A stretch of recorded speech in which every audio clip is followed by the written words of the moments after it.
Hello guys, അപ്പോൾ ഇന്ന് ഒരുപാട് സ്പെഷ്യലായിട്ടുള്ള ഡേ ആണ്. ഇന്ന് എൻ്റെ നാത്തൂൻ്റെ പിറന്നാളാണ്. ബർത്ത്ഡേ ആയിട്ട് ഞങ്ങൾ ചെറിയ സദ്യയൊക്കെ റെഡിയാക്കിയായിരുന്നു. ഇത് പപ്പ ഉണ്ടാക്കിയ ബീഫ് കറിയാണ്. നൈസ് ടേസ്റ്റ് ആയിരുന്നു.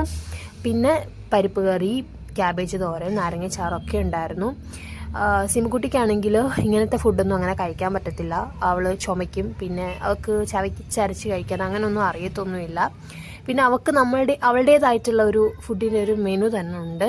രാവിലെ റാഗി, ഉച്ചയ്ക്ക് കിച്ചടി, പിന്നെ വൈകിട്ട് ഓട്സോ അല്ലെങ്കിൽ ബ്രെഡ് ഉണ്ടല്ലേ, അപ്പോൾ അതൊക്കെ നമ്മൾ കുതിർത്താണ് അങ്ങനെയാണ് അവൾക്ക് കൊടുക്കുന്നത്.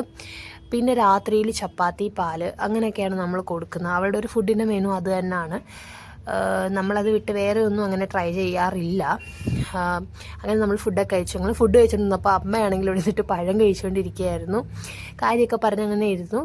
ശേഷം സെബിന ചേച്ചനാണെങ്കിൽ പെങ്ങൾക്ക് വേണ്ടിയിട്ട് നല്ല നൈസ് മിൽക്ക് മെയ്ഡിൻ്റെ ഒരു വെർമസലി പായസമൊക്കെ ഉണ്ടാക്കി റെഡിയാക്കി വെച്ചു. അതാണ് അവൾക്ക് ഉച്ചയ്ക്ക് കൊടുത്തത്. പിന്നെ വൈകുന്നേരമൊക്കെ ആയപ്പം അമ്മ അവളെ കുളിപ്പിച്ച് നല്ല സെറ്റൊക്കെ ആക്കിയിട്ട് ഇതേപോലെ അമ്മയും പപ്പയും കൂടിയിട്ട് പോയിട്ട് കടയിൽ പോയിട്ട് നല്ല ഹോട്ട് കേക്ക് ഇതാണ് ഞങ്ങൾ കേക്കും ബ്രെഡും ഒക്കെ മേടിക്കുന്നത്. അപ്പോൾ അവിടെ പോയിട്ട് നല്ലൊരു ബർത്ത്ഡേ കേക്കൊക്കെ മേടിച്ചു. 1 കിലോ കേക്ക് മേടിച്ചു. പിന്നെ കുറേ ബലൂൺസും ഹാപ്പി ബർത്ത്ഡേ എന്ന് എഴുതിയിട്ടുള്ള കുറേ സംഭവങ്ങളും ഒക്കെ മേടിച്ചു. പിന്നെ ഞങ്ങൾക്ക് എല്ലാവർക്കും ഡ്രസ്സ് എടുത്തു. നമ്മുടെ കടയിൽ നിന്നാണ് എടുത്തത്. പിന്നെ അമ്മയുടെ സൈസിനൊത്തവണ്ണം ഡ്രസ്സ് കിട്ടിയില്ല. സോ നമ്മൾ പിന്നെ പപ്പയാണെങ്കിൽ ട്രെൻഡ്സിൽ പോയിട്ടാണെങ്കിൽ അമ്മയ്ക്ക് ചുരിദാറൊക്കെ എടുത്തു കൊടുത്തു. നല്ല സൂപ്പർ കളറുള്ള ഡ്രസ്സായിരുന്നു. ശേഷം എന്താണ്, പിന്നെ ബ്രെഡും മേടിച്ചിട്ടുണ്ടായിരുന്നു കേട്ടോ, നാളെ അവൾക്ക് കൊടുക്കുന്നതിന് വേണ്ടിയിട്ട്. പിന്നെ ഞാനും അമ്മയും കൂടിയിട്ടാണെങ്കിൽ ഞങ്ങൾ പറ്റുന്ന രീതിയിലൊക്കെ ഞങ്ങളിങ്ങനെ ബലൂൺസൊക്കെ തൂക്കി കാർഡൊക്കെ തൂക്കി ഞങ്ങളെ ഡെക്കറേറ്റൊക്കെ ചെയ്തു. പിന്നെ സിമുകുട്ടിക്ക് 7:30 ടൈമൊക്കെ ആകുമ്പം ഫുഡ് കൊടുക്കണം.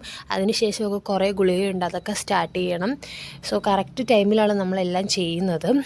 അപ്പോൾ അമ്മയും പപ്പയും കൂടിയിട്ട് ഇരുന്നിട്ട് അവൾക്ക് ഫുഡൊക്കെ വാരി കൊടുക്കുമായിരുന്നു. അതിനുശേഷം സെബിന ചേച്ചൻ കടയിൽ നിന്ന് വന്നു. ഒരു 8 മണി ടൈമൊക്കെ ആകുമ്പോൾ അച്ഛൻ്റെ അടുത്ത് വരാൻ പറഞ്ഞായിരുന്നു. അങ്ങനെ അച്ഛൻ വന്നു.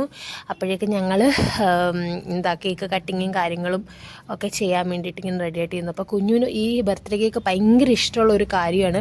അവളാണിങ്ങനെ വെട്ടാമെന്നും പറഞ്ഞുള്ള രീതിയിൽ ഇങ്ങനെ നിൽക്കുമായിരുന്നു.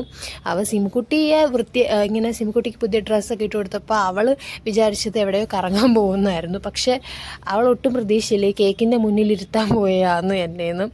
അങ്ങനെ ഞങ്ങൾ നല്ലതായിട്ട് ബർത്ത്ഡേയൊക്കെ ആഘോഷിച്ചു. അവൾ പറയുന്ന കഥവ് തുറക്കുന്നത് നമുക്ക് എവിടെയെങ്കിലും പോകാമെന്നാണ് അവൾ പറയുന്നത് അപ്പയോട്. അങ്ങനെ പിന്നെ അവൾക്ക് ഗുളിക കൊടുത്ത് അവൾ പിന്നെ ഉറങ്ങി. ശേഷം ഞങ്ങൾ ഫുഡൊക്കെ കഴിച്ചു, പായസമൊക്കെ കുടിക്കാൻ പോകുമായിരുന്നു. അപ്പോൾ ഇന്നത്തെ വീഡിയോ ഇത്രയേ ഉള്ളൂ. അപ്പോൾ എല്ലാവർക്കും ബൈ ബൈ.